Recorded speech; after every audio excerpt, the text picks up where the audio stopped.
Dikabarkan, penghuni rumah ini memiliki perjanjian dengan makhluk gaib atau yang bisa disebut dengan pesugihan. Sebuah keluarga yang ada di dalam sebuah rumah, sering sekali penghuni melihat pocong, genderuwo, atau hantu nenek-nenek, geng. Yo, geng! Tekan tombol subscribe, geng.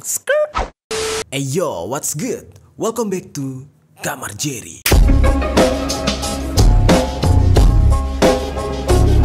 Geng, kita sudah lama nih geng tidak membicarakan tentang tempat-tempat horor yang ada di Indonesia, ya kan? Beberapa minggu yang lalu, beberapa bulan yang lalu juga kita sempat membahas tempat-tempat horor yang ada di Indonesia. Nah, kali ini kita akan membahas tempat horor yang ada di Surabaya. Banyak dari teman-teman yang menonton itu merekomendasikan gua untuk membicarakan tempat ini, yaitu Rumah Darmo.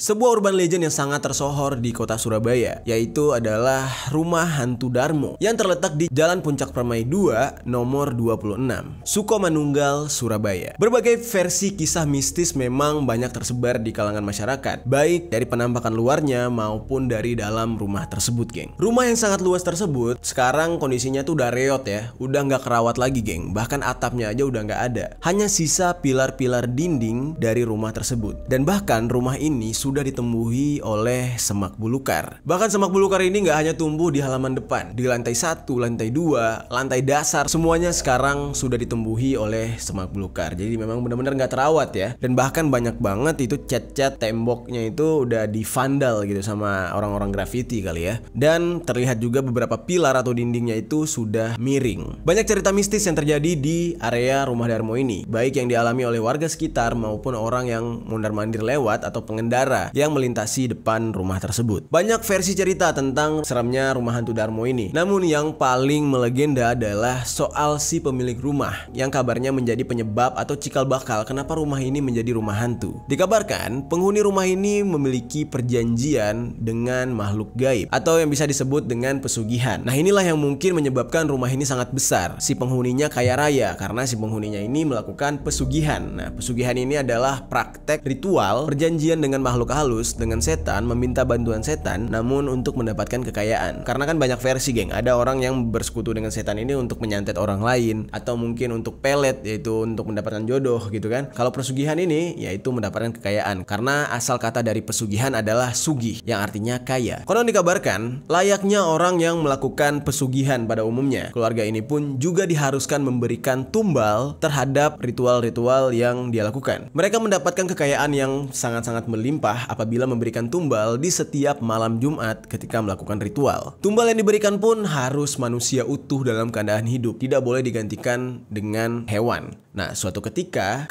keluarga ini merasa sudah cukup banget gitu ya, mereka sudah mau tobat, tidak ingin melakukan pesugihan lagi, tidak mau mengulangi perbuatan kelamnya lagi. Alhasil mereka sadar kalau apa yang mereka dapatkan selama ini itu hasil dari bantuan setan, bantuan jin gitu ya. Mereka akhirnya meninggalkan rumah tersebut dan pergi berangkat menggunakan kapal laut. Ternyata di dalam perjalanan itu kapal laut yang mereka tumpangi itu tenggelam dan mereka seketika tewas sekeluarga. Namun dalam kabar itu tidak ada yang mengetahui apa penyebab dari tenggelamnya kapal tersebut, karena memang banyak yang simpang siur apakah itu murni kecelakaan atau itu akibat dari perjanjian mereka dengan makhluk gaib. Nah, bahkan sampai saat sekarang ini kapal yang mereka tumpangi atau mereka naiki itu tidak ditemukan sama sekali. Sewaktu keluarga ini pergi, mereka meninggalkan seorang pembantu dan babysitter yang umurnya kurang lebih 25 tahun di Rumah Hantu Darmo ini. Nah, namun naasnya seperti mendapatkan sial bertubi-tubi, pembantu ini pun juga ikut dibunuh oleh orang yang tidak dikenal. Nah, pembunuhnya ini diusut sampai saat sekarang ini tidak ditemukan dan tidak diketahui siapa pembunuhnya. Alhasil Rumah Darmo ini kosong tanpa ada penghuni, tanpa ada orang yang mengakui itu milik mereka. Pada akhirnya sampai pada tahun 1997 rumah ini terbakar. Namun tidak ada yang mengetahui apa penyebab terbakarnya rumah ini, geng. Benar-benar misterius gitu. Lalu ada lagi, geng, cerita dari seorang warga Sukomanggul yang bernama Minto. Dia menceritakan di saat itu dia masih kelas 2 SMP dan dia bekerja bekerja sebagai loper koran. Dia mengalami sebuah kejadian yang amat menakutkan. Di saat itu dia ingin mengantar koran ke alamat di kawasan Darmo Harapan. Saat itu waktu mendekati hampir subuh, geng. Dia melihat sosok perempuan dengan menggunakan dress putih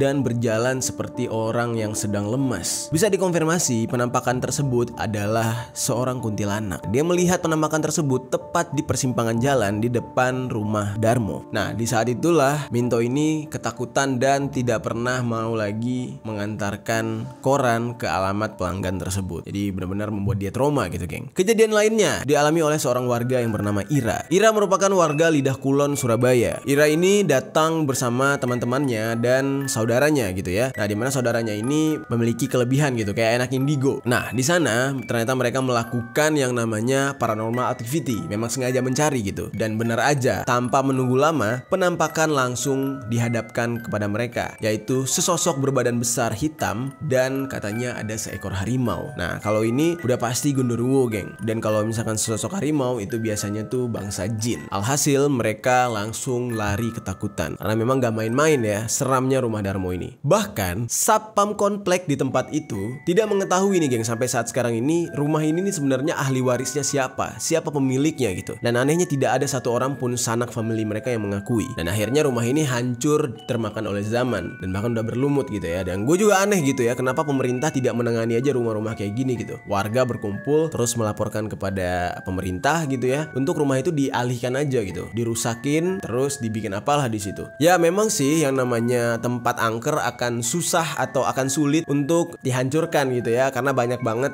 cerita-cerita mistis, misalkan kayak pohon, batu lah, yang tadinya tempat tersebut mau dibangun jalan tol atau bangunan gitu ya, ternyata di pohon itu ada penghuni dan kontraktornya itu kesurupan, pekerjanya mati gitu, banyak banget gitu ya. Namun kan tidak ada salahnya gitu untuk ya cepat-cepat ditangani, karena yang namanya makhluk gaib itu membutuhkan media kan. Nah, jadi rumah tersebut selama belum dihancurkan, rumah tersebut akan terus menjadi media untuk mereka bertengger atau menempati tempat itu, geng. Jadi mungkin bisa dikatakan akan selama-lamanya mereka berada di tempat tersebut kalau tidak diusir. Kalau diingat-ingat masa lalu daripada rumah ini, bisa dikatakan ini adalah rumah yang sangat besar dan megah gitu ya, mewah banget. Tapi ya termakan zaman, sekarang rumah tersebut sudah hancur dan secara tidak langsung menjadi tempat uji nyali atau tempat melakukan paranormal activity oleh masyarakat sekitar Surabaya. Jadi mereka berwisata horor di sana, geng. Nah, sampai saat sekarang ini rumah hantu Darmo ini tidak pernah sepi pengunjung. Orang-orang yang punya nyali lebih biasanya datang ke sana. Dan gak jarang juga gitu ya, muda-mudi yang sakne-saknean gitu ya, yang gak bisa bayar hotel gitu, datang pacaran ke tempat tersebut. Lah, gue nggak habis pikir, udah tahu itu tempat goib, terus mereka ngelakuin hal-hal yang tidak boleh dilakukan ya kan, berzina di sana, yang ada ntar lu gancet. Hati-hati gitu ya, kesambet ntar di sana sama penghuninya gitu. Namun rumah hantu Darmo ini sekarang memang bisa dikatakan bahkan siang hari pun banyak pengunjungnya ya, misalkan kayak fotografer yang ingin mengambil gambar estetik gitu ya. Nah, makanya rumah hantu Darmo ini sangat tersohor dan terkenal di masyarakat Surabaya dan bahkan di luar Surabaya, geng. Ada yang berani mau datang ke sana? Boleh dicoba. Jika berbicara tentang rumah hantu Darmo, kurang lengkap rasanya kalau kita tidak membicarakan rumah hantu selanjutnya yang juga sangat terkenal, yaitu Rumah Kentang Dharma Wangsa.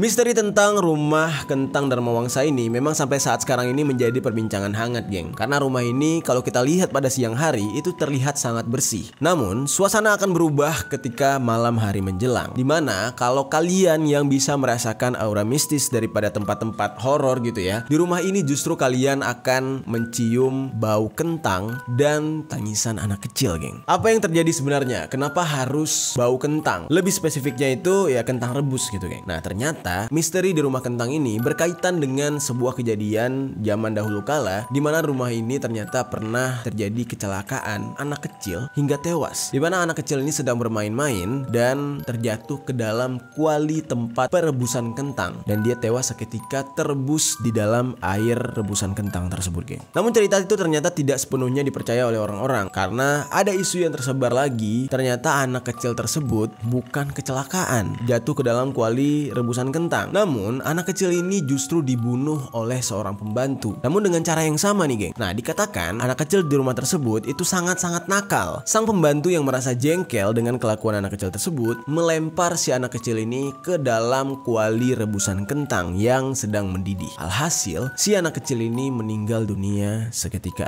Nah, untuk menghilangkan jejaknya karena si pembantu ini sudah membunuh, dia lalu mencincang-cincang daging anak kecil itu dan disatukan dengan potongan kentang untuk dihidangkan sebagai makanan di acara pesta yang terjadi di rumah tersebut. Tanpa menyadari kalau ada yang hilang dari bagian keluarganya, keluarga dari rumah tersebut itu karena udah sibuk sama pesta, mereka hanya terfokus kepada pesta saat itu. Sampai-sampai mereka tidak menyadari yang mereka makan adalah kentang bercampur dengan daging anaknya sendiri. Nah, kurang lebih ceritanya seperti itu pada awalnya, geng. Nah, di saat itulah hal-hal horor mulai terjadi di rumah kentang. Banyak orang yang sudah mengakui atau pernah mendengar tangisan anak kecil menangis yang disertai dengan bau kentang rebus ketika melewati rumah kentang Dharma Wangsa ini, geng. Seperti pengakuan yang dikatakan oleh seseorang yang bernama Agib. Dia ini adalah seorang pedagang yang membuka kios tepat di depan rumah kentang Dharma Wangsa ini. Dia sudah membuka kios di tempat tersebut dari semenjak 1997. Agib juga mengaku kalau sebenarnya rumah kentang ini dulunya pernah ditempati atau disewakan kepada seseorang ekspatriat gitu ya, dan sempat ramai rumah ini. Setelah itu akhirnya ditinggalkan oleh si penyewa. Lalu ada pengakuan lain dari seorang mahasiswa yang bernama Khairul Rizky. Nah, awalnya Khairul Rizky ini tidak percaya atau tidak yakin kalau rumah kentang ini benar-benar ada hantunya. Nah, di saat itu dia mendapatkan cerita tentang horornya rumah kentang ini dari dosennya. Lalu, tepat pada tanggal 29 Maret tahun 2005, itu tepatnya pada jam 9 malam, Khairul Rizky ini saat itu sedang menuju ke rumah dosennya. Nah, di tengah perjalanan, dia berhenti tepat di depan rumah kentang Dharma Wangsa ini. Nah, di saat itu dia kayak lagi mau pakai helm gitu, geng. Di saat itulah dia kaget banget, geng, karena cerita yang selama ini dia dengar dari dosennya tiba-tiba aja diperlihatkan langsung kenyataannya di depan mata dia gitu ya. Saat dia sedang pakai helm, di depan rumah kentang itu tercium bau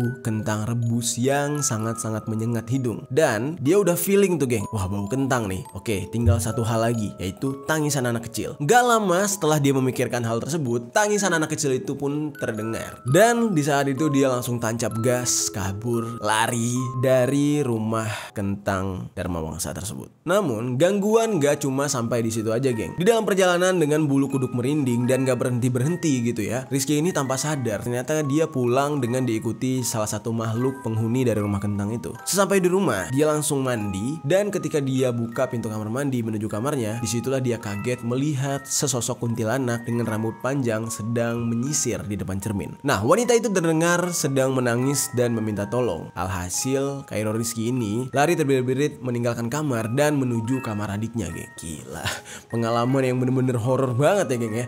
Gua kalau kayak gitu udah pingsan kali itu. Sampai akhirnya rumah kentang Dharma Wangsa ini dijadikan tempat syuting. Nah, di saat itu ternyata para aktor juga mengalami gangguan dari makhluk gaib yang ada di rumah kentang Dharma Wangsa ini, geng. Nah, dimana di saat itu, menurut keterangan para aktor dan para kru, penghuni rumah kentang ini merasa terganggu dengan adanya kegiatan syuting di tempat tersebut. Para aktor dan para kru sendiri merasakan aura yang gak enak di rumah ini, dimana rumah itu ketika mereka masuk, mereka membayangkan semacam adanya amarah yang sangat besar dan kesakitan. Para kru dan para aktor ini tidak paham kenapa produser meminta mereka untuk syuting di tempat aslinya. Kenapa nggak rekayasa aja gitu, atau propsnya dibentuk aja, rumahnya dibangun ulang gitu. Ya mungkin bisa dikatakan ya menghemat budget kali ya. Alhasil ketika melakukan syuting mereka harus menghadirkan paranormal. Di saat itulah paranormal mengatakan kalau di rumah tersebut memang ada roh anak kecil dan beberapa makhluk lainnya, geng. Namun yang auranya paling kuat dan ingin menunjukkan diri adalah si hantu anak kecil ini, geng. Saat itu juga paranormal mengatakan anak kecil ini ingin semua para kru dan para aktor yang syuting di tempat tersebut pergi dari rumah itu. Kalau tidak akan ada yang celaka dalam proses syuting tersebut. Namun syukurnya proses syuting berjalan lancar dan filmnya pun sudah selesai. Kalau kalian mau nonton hantu rumah kentang Dharma Wangsa ini, kalian bisa nonton filmnya ya, supaya mendapatkan cerita yang lebih jelas dari film tersebut. Nah, itu dia tadi, geng, tentang rumah kentang ya, geng. Nah, kalau berbicara tentang rumah kentang itu memang beritanya itu masih simpang siur, karena yang gue lihat dari data-data yang gue kumpulkan itu terjadi di banyak tempat. Ada di Jakarta, ada di Bandung, ada di Jogja gitu ya. Namun dengan cerita yang sama. Gue nggak tahu nih background yang sebenarnya itu seperti apa. Kenapa ada cerita tentang tentang rumah kentang ini. Mungkin teman-teman di rumah mau menambahkan tentang tragedi rumah kentang ini, kenapa bisa ada ceritanya berbeda-beda? Ya silahkan tinggalkan komentar di bawah ya geng. Oke, selanjutnya nih geng ya, kita akan ke Yogyakarta sekarang geng. Kali ini tentang rumah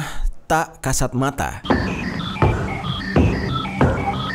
Mungkin buat kalian ya, orang-orang yang angkatan 90-an, 2000-an awal gitu ya, pasti mengenal Kaskus. Di masa itu, pernah ada sebuah cerita tentang keluarga tak kasat mata yang diceritakan di Kaskus. Saking seremnya, banyak para pembaca yang ketakutan setelah membaca artikel tersebut. Bagaimana tidak nih geng, dari cerita yang dianggap kisah nyata tersebut ya, diceritakan kalau sebuah keluarga yang ada di dalam sebuah rumah dan yang melihat hantu di rumah tersebut namanya Genta. Namun yang melihat bukan hanya satu orang, jadi benar-benar hantu ini real. Dan yang lebih seremnya lagi, hantunya itu nggak cuma satu, jadi di setiap sudut ruangan ada penghuninya geng. Kisah ini pertama kali meledak atau pertama kali rame itu pada tahun 2016, terjadi di sebuah rumah di Jalan Magelang, Yogyakarta. Cerita ini ditulis oleh seseorang yang bernama Bonaventura Genta. Nah, ini berdasarkan pengalaman kisah nyatanya saat berada di sana geng. Dari luar, rumah ini terlihat biasa-biasa aja geng, namun bisa dikatakan setiap penghuni